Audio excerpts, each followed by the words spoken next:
जोहार हजारी बाग स्क्रीन पर दिख रहे हैं, मैं अम्बा प्रसाद। ये बड़का गांव से विधायक हैं और क्षेत्र में बहुत रहती हैं। अभी हाल ही में सुर्खियों में इसलिए है क्योंकि इनके भाई और बहन और खुद के लिए राइफल का लाइसेंस के लिए अप्लाई किया था। जो लाइसेंस पब्लिक हो गया कि हाँ इन्होंने अप्लाई किया था, और उस पर आज बड़का गांव के विधायक अम्बा प्रसाद ने प्रेस कॉन्फ्रेंस किया है।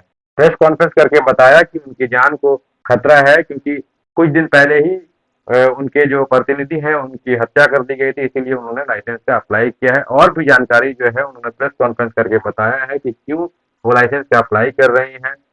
ने लाइसेंस के लिए अप्लाई किया, क्यों लाइसेंस की ज़रूरत है? आप लोग को तो सरकारी बॉडीगार्ड मिले हुए हैं। देखिए, निश्चित रूप से लाइसेंस कोई भी अप्लाई कर सकता है, आप भी अप्लाई कर सकते हैं। और ये कोई मीडिया से पूछ के लाइसेंस नहीं दिया जाता है।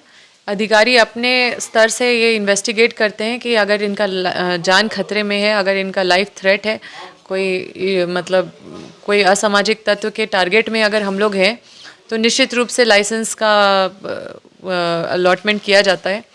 और ये कोई खबर नहीं है जिसको मीडिया में चलाने का कोशिश किया जा रहा है, और ये गोपनीय शाखा का मामला है कि कौन लाइसेंस अप्लाई कर रहा है, कौन नहीं अप्लाई कर रहा है। और ये गोपनीयता जहाँ से जो अधिकारी ने लीक किया है, उसने मेरा सुपारी लेके रखा हुआ है कि हमें पॉलिटिकली वो डैमेज करने का काम करेंगे जब तक वो वहाँ पे है। और लगातार उनके तरफ से प्रयास की जा रही है और हम उनको इग्नोर कर दे रहे हैं, क्योंकि उन सब चीज़ों से मुझे फ़र्क नहीं पड़ा है। लेकिन जिस तरह से बड़े बड़े मीडिया उनको मतलब उनके जो ये इंटेंशन को फुलफ़िल कर रहे हैं, उनका जो ये मकसद को पूरा करने का कोशिश किसी मीडिया के द्वारा अगर किया जा रहा है, तो ये बड़ा दुख का विषय है। दुख ये नहीं है कि क्या मतलब कौन क्या अधिकारी मेरे पीछे लगे हुए हैं, क्योंकि उनको कोई मौका ही नहीं मिल रहा है। मैं 24 घंटा जनता की सेवा में रहती हूँ। मेरा हर दिन का उपस्थिति क्षेत्र में है। जब से मैं विधायक नहीं हूँ तब से मैं हर दिन क्षेत्र में रही हूँ। और मेरा मतलब हर दिन मैं 1 बजे के बाद ही घर गई हूँ रात में। और मेरा क्षेत्र कोयलांचल क्षेत्र है। वहाँ पे आप हाल ही फिलहाल में सुने होंगे कि मेरे प्रतिनिधि की हत्या कर दी गई। अभी कुछ दिन पहले मेरे भाई को थ्रेटनिंग मैसेजेस आ रहे थे कोई गिरोह के तरफ से। तो निश्चित रूप से हमारे घर में पूर्व मंत्री है, पूर्व विधायक है, और हम लोग सब सामाजिक कार्य में लगे रहते हैं। सब लोग बिजी रहते हैं। सब लोगों के बीच में ही जाना आना, सबको इनविटेशन मिलता रहता है। तो हम लोग काफ़ी हाईलाइटेड भी रहते हैं, टारगेटेड भी रहते हैं। इसलिए निश्चित रूप से हम लोग तो अब ये हमारी जिम्मेदारी है कि हम अपना सुरक्षा को इंश्योर करें।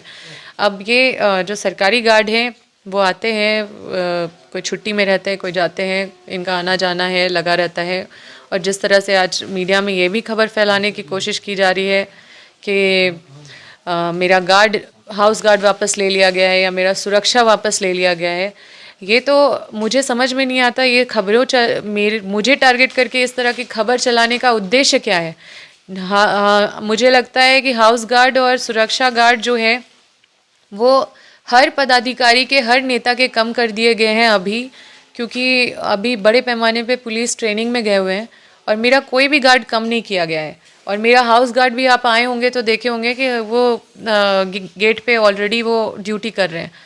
तो ये गलत खबर जिस तरह से चलाया जा रहा है मुझे टारगेट करके, तो ये साफ साफ दिखाता है, चाहे वो ज़मीन विवाद का भी मामला उसी विशेष मीडिया में, और इस तरह का सुरक्षा से रिलेटेड चीज़ को भी ऐसे डालना, तो ये तो दुश्मन को दस्तक देने का बात है कि हाउस गार्ड चले गए, गार्ड बॉडी गार्ड चला गया, जो चाहो वो कर लो।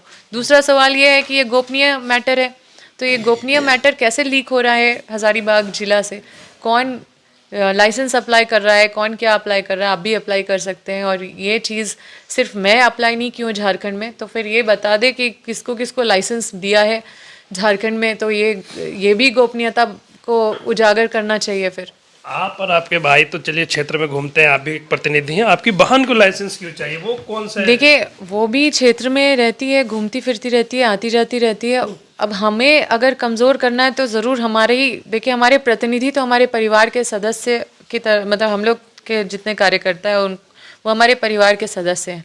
तो मेरे कार्यकर्ता तक को नहीं छोड़ा गया, उसको तक मर्डर कर दिया गया और सरेआम। तो आप समझ सकते हैं कि किस लेवल का थ्रेट हमारे फैमिली में है। तो निश्चित रूप से हमारी जिम्मेदारी है, हम तो अप्लाई किए हैं और हम चाहेंगे कि इस चीज़ को गंभीरता से लिया जाए। और ये गोपनीयता भंग जो हो रही है उससे हमारे सुरक्षा को बहुत ज़्यादा नुकसान हो रहा है।